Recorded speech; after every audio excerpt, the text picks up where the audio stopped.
We'll get you your knife, and we'll open up a door to your innards, we will. It's the Watchers on the Couch, and we're talking His Dark Materials coming up.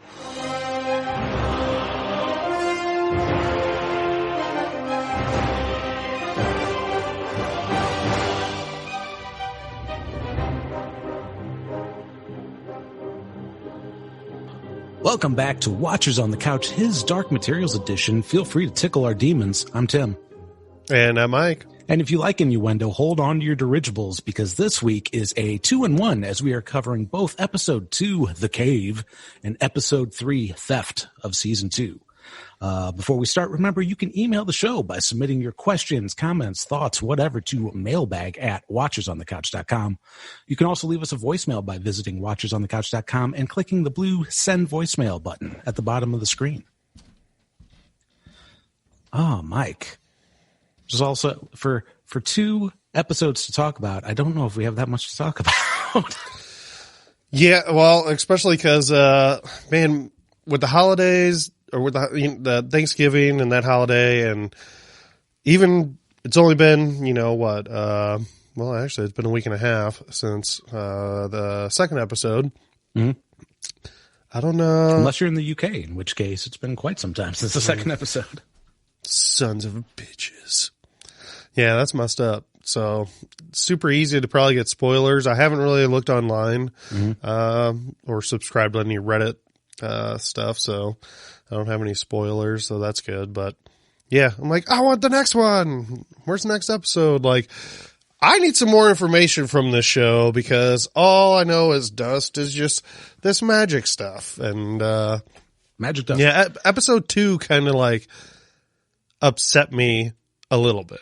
Okay. Yeah, and for the listener out there, neither Mike and I are familiar with the books whatsoever. I have not even seen The Golden Compass, the movie that came out, what was that, like 13 years ago at this point? It's been a while. Yeah, long time, yeah. So the HBO/BBC series is my my introduction, my Philip, what's his name?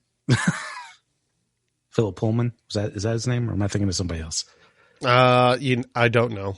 Whatever. Whoever the author is. Yeah, I forgot. I should know that. He's not my demon. I would have known if I wasn't so flustered with my my whole setup that I have going on here.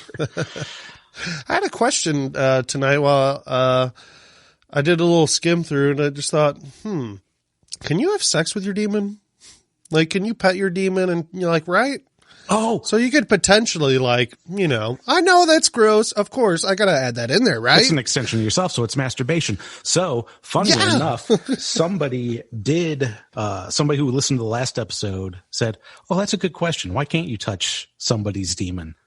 And it turns out it is just rude. Oh, really? Yeah, it's basically you're supposed to be, it's like an intimacy thing. Like, it has to be somebody you're really close to who can touch your demon. So I was right. It's like a finger up the butt. It's kind of what it sounds like. Your demon is just your private parts. Yeah, Sarah actually looked that up. That's awesome. Thanks, Sarah. So I guess, how do we break this up? Do we just break it up by world? I don't know. Do you want to go through episode 2 a little bit? Yeah, I want to start. I don't think we need to go through a lot of it, because we're behind. In episode 3. My overall thing that I was saying, like, kind of upset me is just that. So, like, Dust is it in basically our world. They go basically to our world, is what we're assuming, right? Yeah. Well, if we're assuming that Will's world is our world, so far it's the closest thing we've seen to our world. But depending on how many layers there are, then Will's world might not actually be our world. But yeah, Lyra and Will prepare to go to Will's world from Chitty Chitty Bang Bang. Lyra tries on some capes and hats and stuff, and Will says, no, that ain't going to work. They walk on through the portal. Lyra immediately gets hit by a fucking car. And Boreal just happens to be sitting there in his Tesla, like, waiting. Like, I don't remember in season 1, did he see Will go through? Or is this just where he fucking hangs out? Dude, I don't know. Like, he's just always in the right spot all the time. He's the Baelish of, he is. Of his Dark Materials. He's just there. He's got his own highway. Man, He is, for sure, the Baelish. That's hilarious. Oh, Boreal. Yeah, you didn't mention the biggest part. She got hit by a fucking car. That was a hit and run. Yeah. That car was just like, fuck that kid. In London. Yeah. I didn't know people in London were so rude. Yeah, rude. Getting the episodes early, doing hit and runs. Yeah, man. So Will patches up Lyra, immediately bails after Lyra, admits that she knows he's a good murderer. So Will says, I'm going to fuck off. I'm going to check on me mum. Yeah, and leave Lyra in this world by herself. That she has no familiarity with at all. Like, why wouldn't he just be like, hey, come along with me? Like, he knows how Lyra is. She's an idiot. She's pretty dumb. She is. She's reckless and careless. Yes. Pretty much. Will's pretty dumb too. So, yeah. And we'll get into how dumb he is in episode 3 after the break. So yeah, we focus on Lyra for a little bit. She uses her compass, the alethiometer, to figure out where to go to find a scholar. Bumps into Boreal again in the museum or the university. Is it a museum? Well, it's Oxford. Man. I think that's probably just a museum within the university, right? Is that what you're... Well, I'm just like, because universities here don't have museums, but we're also not Oxford. So right. That is my own cultural ignorance showing right there. If you didn't get that from my horrible British accents. So yeah, she bumps into Boreal. They're talking about skulls. There's some holes in these skulls. Trepanning is that method. By the way, Boreal, fucking American Psycho, has business cards in his pocket. Guy from another world just happens to have business cards and a Tesla. What the fuck is he doing in this world? What is he up to? I don't know. It is strange. Did you see? I didn't take a look to see what was on his business card. If it said what his profession was or anything. Oh, I need to go back and look. I didn't think to freeze frame, but I don't know if it had a snake on it or anything. Right. He's just a snake keeper. I'm a snake man. I'm a snack. Don't tread on my demon. Yeah. But at any rate, after getting some advice from the alethiometer and Pan, Lyra meets Dr. Mary Malone. The two talk dust and dark matter. Lyra gives Mary a reading with the compass, telling Mary something that only she would know, that she used to be a nun. And then she immediately beat the shit out of Lyra with a ruler. Yeah. See, this is kind of the part that I didn't like about the show. Just that, like, I don't know. They were kind of saying, like, dark matter is consciousness. Now, that might not end up being what it actually is. Mm-hmm. It almost seems like that's where it's going. For me, that just seems absolutely ridiculous. I don't know. It's just dark matter's consciousness. Well, like it's science fiction fantasy. It's got to be something. I know. I guess I just wish they didn't add like dark matter into it or whatever. I know it is this kind of mysterious thing that we're not super familiar with yet, but it's not like it's everywhere. It kind of is everywhere. It kind of is everywhere, but not everywhere. Most of the universe is dark matter. Well, if you're saying most of the universe is empty space even without dark matter. Like, even with dark matter, like, there's spaces without it. There's more dark matter than matter. Yes. But there's still more nothingness than dark matter. It doesn't matter what your matter is. I don't know. And just, well, okay. It's consciousness, so there's more, the consciousness is this thing in the universe. It's just like, oh, you're so special. You're creating this, like, I don't know. It's just whatever. I'd rather they just be like, I don't know. It's just magic. Midi-chlorians. Yes. I would rather it be that. I know a lot of Star Wars folks probably don't. Like, you know. Well, I don't think Star Wars folks would care what the particles are in his dark materials. Right. I don't know. But apparently declaring that she's a nun is enough for Lyra to be trustworthy. Gets shown the cave computer. She gets plugged in, and she's almost immediately communicating with the dark matter, looking like she's operating her own alethiometer, even though it's not in her hands, as she's talking to the computer. Hello, computer. And, basically says Mary's got some important stuff to do. I guess. I don't know what stuff. Is that the doctor's name, Mary? Yeah, Dr. Mary Malone. Dr. Mary. Oh, Mary.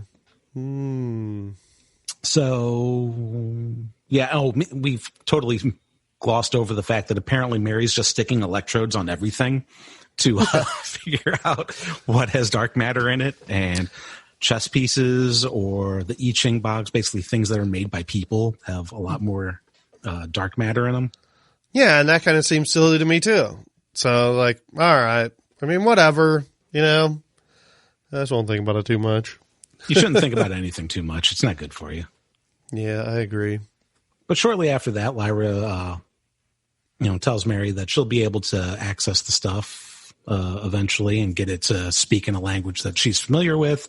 But, I got to fuck off. I got to go meet Will. Well, that's pretty much where we leave Lyra in episode 2.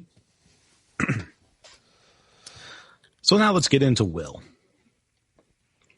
Will sees his mom through the window like a creeper. It's like, hey, what's going on with my mom? What you doing with my mom? But then apparently he decides he needs money, goes to the family lawyer, and he finds out he has grandparents. And he's shocked that he has grandparents. Because apparently parents just spring out of the ground and they don't have parents of their own.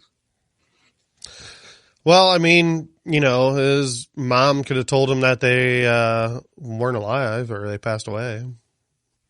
Or just didn't say anything and he just assumed that they don't exist. Yeah, it's kind of a dum-dum, so all right. Or because he knew who his dad was, like him and the kid, like he didn't I don't remember. Did he leave when he was Will knew his dad briefly, didn't he? I believe so. When the grandparents just never came around. There was no Christmases. 2 Christmases when they left. I don't know. I don't know. Anyway, he goes to meet his grandparents, finds out they really suck. Gramps rats him out to the authorities pretty much immediately. Or I guess it's not the authorities, it's the Pale Man. Is that what they're calling him? I don't remember. Actually, was that the Pale Man? Or was that just the cops? I don't remember now either. Who's the Pale Man? I don't remember this at all. The Pale Man is, I only know he's the Pale Man from subtitles. He's the one that's trying to capture Lyra at the beginning of episode 3. The one that shows up at Mary's office. Oh, Mr. Mustache? Yeah, he was in season 1. He's one of the people that's basically after Will to get the letters. Oh, shit. I might have to go back and rewatch some of that. That's the only thing I remember. But now that I think about it, I think the guy that Gramps rats him out to didn't have a mustache.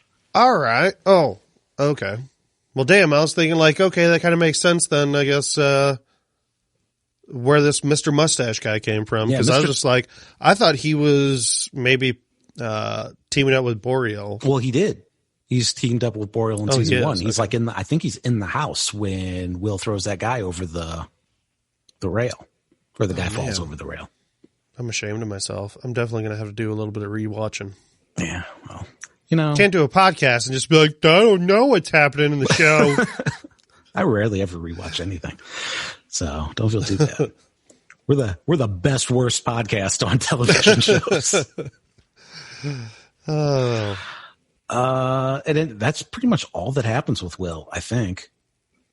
Will and Lyra meet back up at the gardens. Well, hold on. Why did the grandparents why did Grandpa call the cops? Do we know the reason why? I guess because the authorities contacted them because Will killed a man and is gone or something. Oh, okay. Yeah, okay. Unless I it guess we was still don't know Will and what he's done, like who he killed or what happened. Well, no. Or maybe his grandparents are like, he ain't getting that money. That money's ours. Well, his grandparents or his grandmother mentioned the letters and that the authorities wanted the letters. So I think it was the pale man the quote unquote pale man that they snitched off to. Yeah. Yeah, I wouldn't doubt it. So, yeah. Have to be. Okay, cool. At any rate, Will and Lyra meet back up at the Botanic Gardens. So Will's had a pretty shit day, is upset. And Lyra does a reading, tells him his dad's still alive. She's supposed to help find him. And Will has some more business in Chitty Chitty Bang Bang. Chitty. And that's pretty much it in episode 2 that happens in Will's world. It's party time. It's excellent.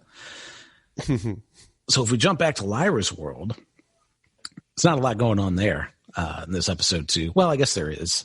Fat Cardinal is dead. Mm-hmm. Mrs. Coulter's pulling the strings to get that one guy elected to be the new cardinal, Epic McPhail. Yeah. Sorry, go ahead. That cardinal that died, they had, like, there was a bug on his chest or a moth or something. I thought that was a ritual, but that's probably that guy's demon, right? Do you remember that? Well, he was dead and there was like a bug on his chest. Wouldn't the demon have disintegrated? Oh shit, it would have. Then what the hell is this fucking bug thing? Or maybe he wasn't absolutely dead. No. He was only mostly dead. Yes, I think so. Because doesn't that one guy that Miss Coulter convinces him to actually kill him? Like, oh, you're talking about, okay. I thought you meant in episode 2. Yeah. Oh, yeah. I don't know. Continue. I apologize. Well, at any rate, Epic McPhail gets elected to cardinal after proposing they, carpet bomb the fuck out of some witches. So he's a real cool guy. Yeah, so I guess does that, like, do they not have any powers? Like, is this place that they bombed, like, has that, man, what's that, that tree stuff that's in the witches? That pine something, or what is it? Stuff that they embed in their skin so they can fly and shit? I don't see the point of bombing that stuff when they can just fly and immediately pop up and stab you. So, but can they fly without that stuff? Like, is this the last of the witches? If, like, I see. That, you know what I mean? Like, is that where their magic comes from? Well, we don't know because we don't spend a lot of time with the aftermath of what happens there. It's just a bunch of witches looking at trees on fire. Yeah. And, all right. Whatever. What's fun about this magisterium stuff is it reminds me a lot of old. I know it's supposed to be kind of an allegory for the Catholic Church, but they even do that thing where, what do you call it? Like the wealthy back in like the Middle Ages, if they were like shitty people, they could give the church money and they'd get what's called indulgences to forgive their sins. Like, I'm going to sin. Here's some money. And it's just, okay, well, that's what you need to do. You need to give us the gold. So, so you can do your sin. I guess, in this case, Father McPhail actually pays for his sin prematurely by setting his hand over some flame. Oh yeah. It's like, oh, well, I can do horrible shit if I just hurt myself a little bit. Fucking weird place, man. It is a very weird place. It's kind of like, also reminds me a little bit like Star Wars or something, you know? There was a setting like, or I think that was in episode 2, wasn't it? Where like they were in this epic, like, I don't know, arena in a way. Mm-hmm. I don't know. It just kind of reminded me of like Star Wars and also, also like mixed with like the Catholic Church and, we got dark matter and dust and midichlorians. Just need a lightsaber. Now it's just war worlds. Yeah. World wars. let's see what else. Coulter finds out from Azrael's buddy that's locked up that he was going to use Lyra to open the portal had Roger not been there. So, real cool dad, good father. Mm-hmm. But realizes that Lyra's actually left their world. So she goes off to find her. Overall, that's pretty much it there. It's pretty boring. Witches, again, really boring. Aside from getting bombed, not much happened there. I think there was a little prophecy talk regarding Lyra, but it's stuff that we already knew. Yep. Just stuff that keeps getting repeated. Like, this thing kind of annoys me, this whole prophecy thing. You don't get any information. All they tell you is she's so special and the prophecy, and she is the savior of all the worlds, not just ours. And I'm like, okay. Speaking of all the worlds, is Azrael's portal still actually open, or did it close behind Lyra? I mean, I think it's still open. Okay, because people mention Azrael ripped the hole in the sky and the other worlds can be seen, but I didn't know if you go outside right now, can you see it? Can you trek up the mountain and walk through it, or? That I guess you could. Maybe the Magisterium's guarding it so no one can. Or, well, I think that would be a cool thing to see, is if we actually see it's all like partitioned off and they have like this huge fortification around it. But so maybe that's in the works, but whatever. It's just surprising that they haven't like talked about that or shown it at part all. of that. So I don't understand that. And then the other question that I had after the cave was the witch's envoy, Dr. Lansulius, whatever. I think that was his name. I might have spelled it wrong or wrote my pronunciation wrong for it. When he's on his meeting, which apparently suddenly becomes a trial, he's talking about how witches have a ritual to separate themselves from their demons. We already know Coulter can kind of do this, but she seems pretty anti-witch and pro-teachings of the Magisterium, even if she's not a fan of the institution itself. So do we think she maybe had witch training, or was it something else? I don't think they really went into it. I think it's Lyra's like, how can you be far away from your demon? And that was pretty much all they said. Yeah, I had the same question because I was like, is she a witch? Is she a former witch? Or like maybe she was at one time, like you said, had some training. Maybe she was like a witch's apprentice. A pre-witch? And then they were like, you evil. You evil lady. You look like a Simpsons character. Go away. You're Simpsons weird looking. You look like your monkey. You guys look the same. I don't know. Yeah. So I think that's pretty much all we can say about the cave right now. Yeah, I think so. So I guess we'll take a quick break to hear from our sponsors, and our sponsors are us. Also, if you are watching on YouTube, one thing I'd like to promote that I keep forgetting to promote, the Watchers on the Couch t-shirt. Here I'm wearing the asphalt color. If you go to watchersonthecouch.com, there's a link to the shop section, which will take you to our TeePublic store, where you can get this gorgeous Watchers on the Couch t-shirt. It comes in a variety of colors. We also have logo stickers and pins. And that's it. Yeah. Get a shirt. It's so comfortable. Get a shirt. It is super soft. It is extremely comfortable. It's fantastic. And that's Mike saying that. Yeah. Mike hates everything. Yeah, that's right. All right. So, Mike, let's get into this week's episode, Theft. Theft of time is what this episode is. This is the one that angered me. You're not. What angered you about it? It didn't anger me when I watched it. It angered me after the more I thought about it. I got irritated with it. My notes actually for this one aren't as detailed, but my main issue with this was the Lee stuff. What about? Go on.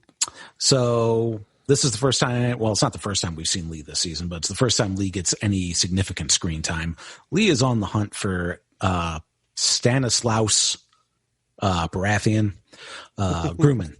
Stanislaus Grumman, to find some artifact that's going to help Lyra, blah, blah, blah, blah, blah. He ends up in this podunk town with a really shifty bartender. And he gets led in the direction to find Stanislaus after there was some confusion about whether or not he's alive or not. But they basically set up a big trap for him because he's in a very pro-magisterium town. And as he's questioning a guy who I thought before we saw his face, I could have swore it was going to be Malcolm McDowell. But then we actually see his full face and it's not. And I was just a little disappointed. I think he should be in the show. At any rate, all of a sudden, this scientist guy starts talking about how Stanislaus is a heretic. And Lee's like, oh, I didn't know that. Well, I'm going to fuck off because you seem like a psycho. And this guy just starts shooting through a curtain, trying to kill somebody. Uh-huh. So that's pretty stupid. That's not a good way to kill somebody. Lee also shoots through the curtain, actually does manage to hit the guy and kill him. So that's pretty stupid. Yeah. And then he goes in, makes sure the guy's dead, walks back outside. Suddenly there's all these people. Where did they come from? How did you not hear? Did they, like, he had to like climb some stuff? These guys had like heavy artillery, or they didn't really have heavy artillery, but there was a lot of them. It's like, where did these people come from? Yeah, I thought that was strange too. So now I didn't think the like people at the bar were setting a trap or anything. Oh, I think the bartender definitely was. Oh, okay. She looks shifty as hell. Oh, you just think that because she has a spider on her. I don't like spiders. Spiders are bad and evil. Spiders are bad and evil. Which I think so, you know. I was just thinking they heard the gunshots and there's enough of those guards around that they could just run up the stairs real quick and be there. Okay. Right. In that sense. I could be wrong though. They could have set a trap. I just feel like the whole Lee aspect of this episode was just really, isn't that convenient? Is the kind of thing like Coulter just happens to get stuck in the same town that Lee's being held in. There's a lot of stuff like that. So I felt the same way kind of about this episode, and I was thinking there's things they can't do that they're trying to do, but can only be done in a book, in a sense. Okay. Like, I don't know, or there's so much being left out that's probably in the books. Maybe it's not. I don't know. We don't know. I'm assuming there's more information in the books that we're not getting that would make more sense for a lot of these things. And not just seem like all these convenient things happening all the time. Or I guess they could just say, do one of those things. Oh, it's just destiny. People are supposed to meet in certain places, and like that's how things are supposed to go. You believe in fate, right? You know, so something like that.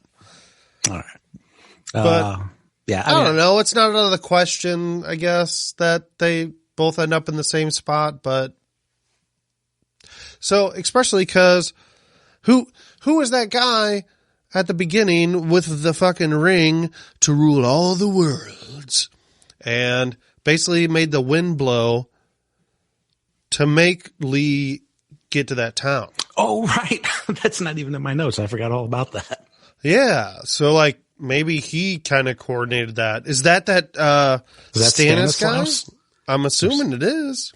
But why? Okay, if that is him, fucking guy's weird. Like he could, fuck that guy. He could have just blown like the wind wherever, exactly to where he is right now. Yeah. Not return. Just like, yeah, return. Nope, I want you to go to this town first and, I don't know, meet Coulter and I need you gotta to find this guy that hates me. Return your VHS tapes, Lee. They are past due. So, yeah. That was a weird scene. Yeah, I forgot about it. It was frustrating that guy shot through the fucking curtain. Lee didn't know that he was going to shoot at him, so that guy could have just snuck up behind him and shot him in the fucking head. Yep. Plot armor. Yep. I guess. I don't know. Yep. Coulter questions Lee a little bit, smacks him around a little bit. We find out as a result of that both of them had abusive parents. My daddy hurt me. Which seems weird. Like that's a weird thing to bond over that is going to make somebody decide to just let you go. Martha! Why did you say that name? But okay. It's also like Lee's a little too goofy to have like I got beat up as a kid kind of subplot to him, but it just seems like his character like does a weird shift briefly while he's in there, like cracking jokes, and all of a sudden, oh, I got smacked around. I'm going to tell you all about how I got shit kicked out of me. Like, why? Yeah, I think a lot of the conversations in this show, a lot of the times they're just seem a little odd. They seem forced. Forced, yeah, yeah. They're not natural. A lot of the conversations. So this one definitely did for sure. I don't know, because like, how much does Lee know about Miss Coulter? Did Lyra ever talk about her? I don't to Lee? think so. I think she was already off the balloon by the time Lyra found out that Coulter was her mother. That's what I was thinking. So how do they even know each other? Or I guess I understand how Miss Coulter knows Lee, just because she could find out whatever information from Magisterium or something. But him knowing her, an aeronaut, we did. Oh well, there's only one of them. Or did he just guess that she had, like, you know what? I'm going to throw this one out there. Maybe it'll work. Maybe it won't. My dad, he was bad. It's not a bad go-to if you think about it, you know? Yeah. You got bad abusive parents. Maybe you grow up and, you know, you're kind of an asshole too. Yeah. Like, this is how we're going to connect. The difference is Coulter kicks her monkey and yeah, she spanks it. Although that could be spanking her monkey. Sarah also had a good point that maybe she hits the monkey because it's an extension of themselves and she hates herself. So yeah, I have to bring Sarah's notes to the microphone because she's podcasted out. Okay. Is Miss Coulter, maybe she is half witch. She has that strong ass handshake that hurts Lee. Yeah, I forgot about that. Yeah, she shakes his hand. He's like, oh, you're hurting me. And she's like, yeah, I give you strong handshake. Take my strong hand. This is my monkey smacking hand. Yeah. It's your pimp hand. So that was it. That was like the Lee and Coulter stuff. Coulter decides to let Lee go for some reason. Because I guess he knows if he happens to find Lyra before she does, he'll keep her safe. But since they have opposite goals, I still don't see the point. But, you know, whatever. I don't know. I don't know. I feel like that's another one. If we read the books, maybe that would make more sense. But maybe to read that Lee's dad, you know, was like, Lee, never mind. Yeah, Dad, you've got stupid, ugly, lazy, no good. Lee's dad's the dad from the Breakfast Club. Yep, should have just left that one out. That's all right. They can't all be winners. I'm a loser. That's pretty much it for Lyra's world, I think, in this episode. We don't see any. We don't really see any of the Magisterium. There's some more witches talking about the prophecy. We get a brief cameo from the bear. Mm-hmm.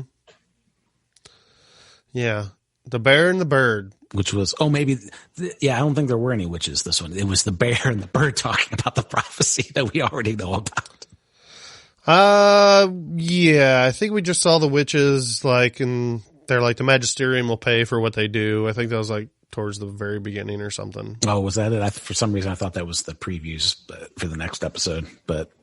Yeah, that was at the beginning because I wrote my notes, witches mad. I just feel like even in the previews, a lot of the previews we get are things that we already know too. Yep. Lyra's important. Okay. Yeah, we know. So if we jump back to Chitty Chitty Bang Bang, at the beginning of the episode, or near the beginning of the episode, Lyra takes off. She's going to return to Oxford, talk to Mary some more. Will has a brief talk with Lady Mormont about how he needs a plan for the specters. And there's a dude in a tower, surrounded by angel statues. He has these dreams first, though, about his dad and the letters, though, doesn't he? Is that his dad in his dreams? I think so. Right before he finds the letters. And who is that guy? I know that guy's face from something. Yeah, probably last season of His Dark Materials. No, it's from something else, but I don't know. Anyway. Yeah, and then, so he has these dreams, and then just randomly finds these letters, right by his bed or in his bed. Well, he's always got the letters with him. Oh, okay. He's always flipping through them. I didn't know if he was actually dreaming it or if he was just having those while he was looking at the letters. My dearest Elaine, I missed your big mushy purples. Oh, Dad! Probs. I don't know about that. Here's the sketch of my dick. Yeah. It's cold up here. This is what you're getting, Elaine. He's in the cool guy club of letters instead of videos. Just ceiling fan drawn at the top of every page. Good morning, Elaine. That's great. Yeah, okay, sorry. Yeah, you were saying that talks with what, Lady Mormont? Or I can never remember the character's name.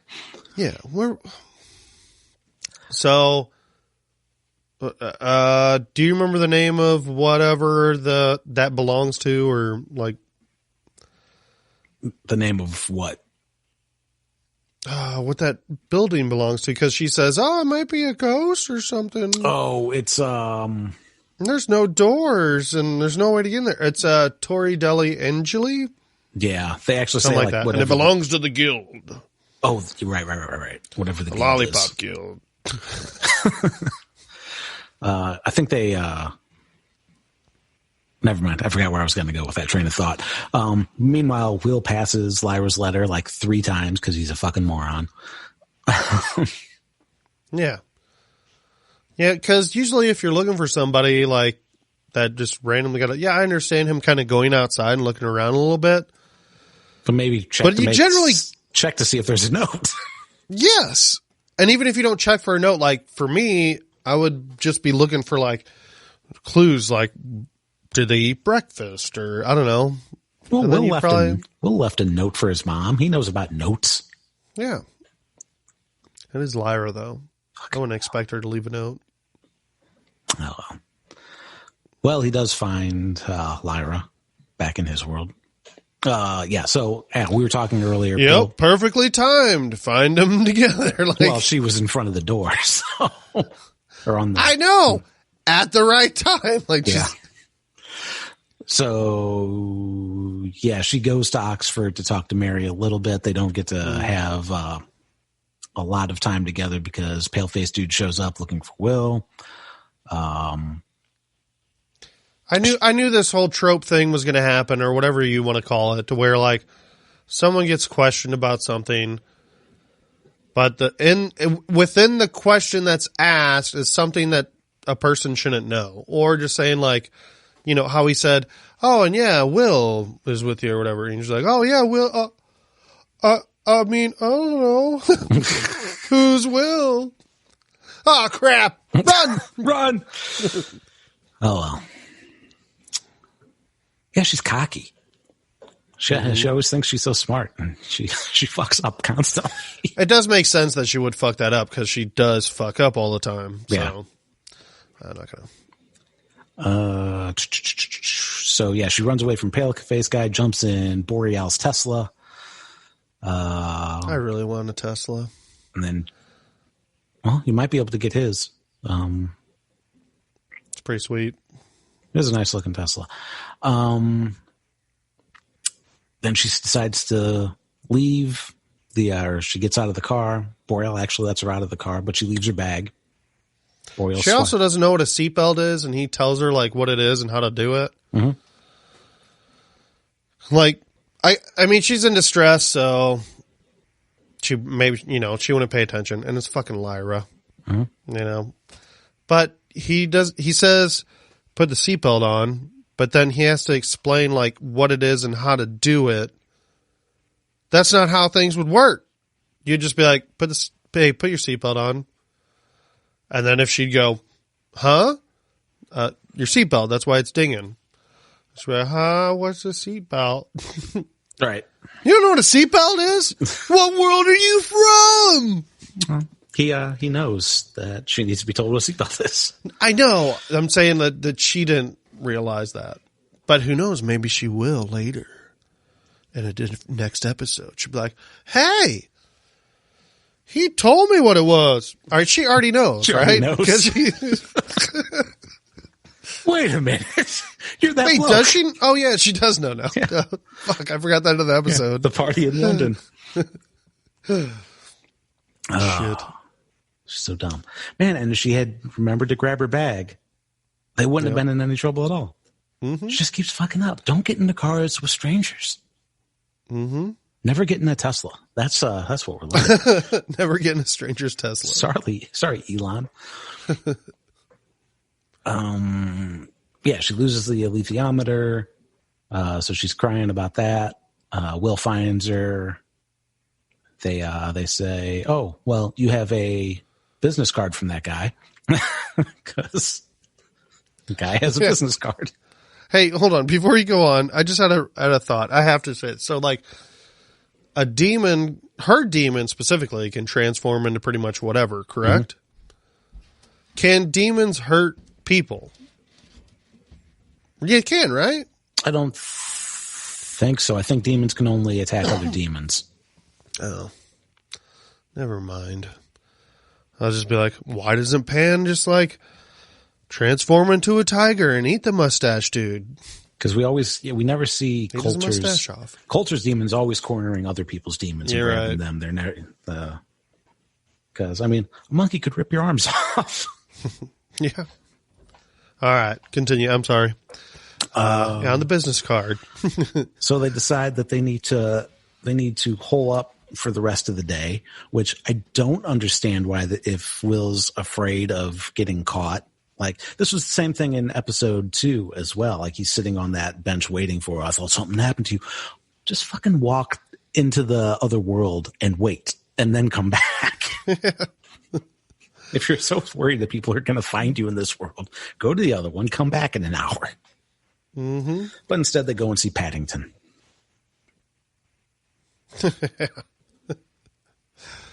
Okay. So are there movies in her world at all? Apparently not. Okay. Shouldn't she be like more amazed by what the fuck she's seen? Like, it's pretty amazing to see a giant moving screen, or, giant screen with moving pictures, I think, right? One would think. I don't know. Or maybe not. I don't know. There's witches and fucking demons in her world, so That's maybe true. not. I don't know. But she's like, okay, whatever. I'm going to eat your sawdust popcorn. Yeah. Popcorn does suck. So I agree with her on that. I like popcorn. But not agree with her, like, eating it more. I can't stop eating it. Me, I'll take a bite. I'm like, I don't fucking want any more of that. Well, you don't like food. I never get popcorn. I like food. You don't like food. You don't care. I like pig's feet. you don't care. I like how hog things taste. balls. I do care. Just not as much generally as other people, maybe. Depends. I'm pretty simple, I would say. That's what they say about when it comes you. to food. Yeah. Simple when it comes to food. I'm also simple-minded. Don't you forget about me. And then they meet up with Boreal, which, again, why does he have a Tesla and such a nice house? But they go into his house and fucking steps. Goddamn steps. He had to have had that house built if he has steps like that matches the architecture of every other goddamn set of steps in the show. Yeah. What does this guy do? How long has he been here? Is he from here? Well, I think I asked that on the first episode because I didn't remember, but he has a demon, so. Oh, right. He's a snake demon, so he isn't from that world. Yeah, he has to be. So it is like, where'd you get the money to buy that stuff? Maybe he stole from somebody with a slithery snake, like murdered somebody. But your demons can't hurt people. Or maybe like really inane bullshit from their world is actually worth a lot of money here. That's true. Yeah. It could be because I wonder if that's actually possible. Maybe that is what his job is. You know, like he sells, I don't know, whatever the shit that was in that museum. Because Lyra walks by in that museum and there's like these statues and their eyes light up or something. That could be something, I don't know, from Lyra's world that he brought in and sold. You know, so yeah. Well, he's a collector. He's a collector. So he's just finding bullshit. He's in imports and exports. We got these plates from an ancient civilization. Or his fucking mother-in-law's. Right. Son of a bitch. But he says, hey, I'll give you your golden compass back. All you have to do is get me the knife that Will is dreaming about. That's flying through the air. Yep. She should be like, I could find it easier if you give me the lithiometer. That's true. And I can ask it where it's at, and you can go get it. Well, he already knows where it's at. Yeah. He says it's in the Tower of Angels. Right. Or the tower with, the angel statues. It's with Will's dad. As we see in the previews, yes. Oh, is that on? I haven't watched the next on. I think the next on, they show him. Either that or... Oh, no, wait, I think I did actually watch the next on Monday Yeah, I'm pretty night. sure they spoiled the fact that they think so. meet his dad. Yeah. I believe so. Of course he's in that tower. Where else would he Tower be? of Babel.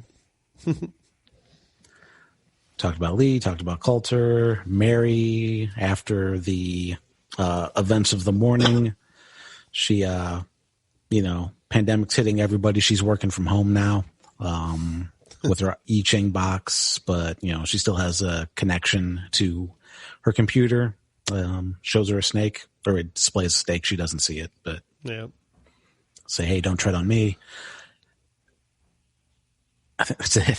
What else is going on? I don't know. That is just about it, really. So I still don't get Lyra, her importance, her power, how she can read a lithiometer. There had to be people in the past that could do it too. So I don't know, because there's been more than one made. I guess I don't need to think about that too deeply.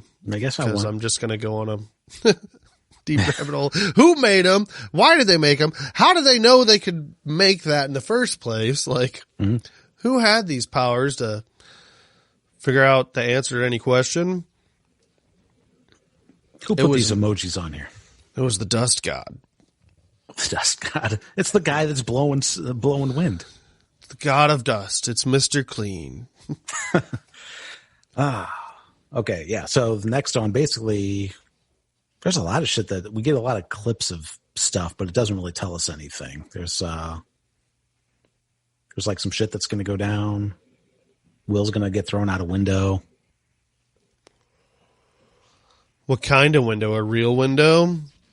Or a window into another world? Another world. Worlds of worlds. But yeah, we'll be back to discuss that episode 4 next week. Remember, watchersonthecouch.com for our shirt shop and to leave us a voicemail. While you're there, you can check out some of our back catalog, including our discussions on Westworld Season 2 and 3, the Watchmen series, and, of course, Seasons 5 through 8 of Game of Thrones. If you're a YouTube watcher, consider liking and subscribing to feed the specter that is the YouTube algorithm. Until next time, I'm Tim. And I'm Mike. And we will see you in another world. And don't run when you're at Oxford University.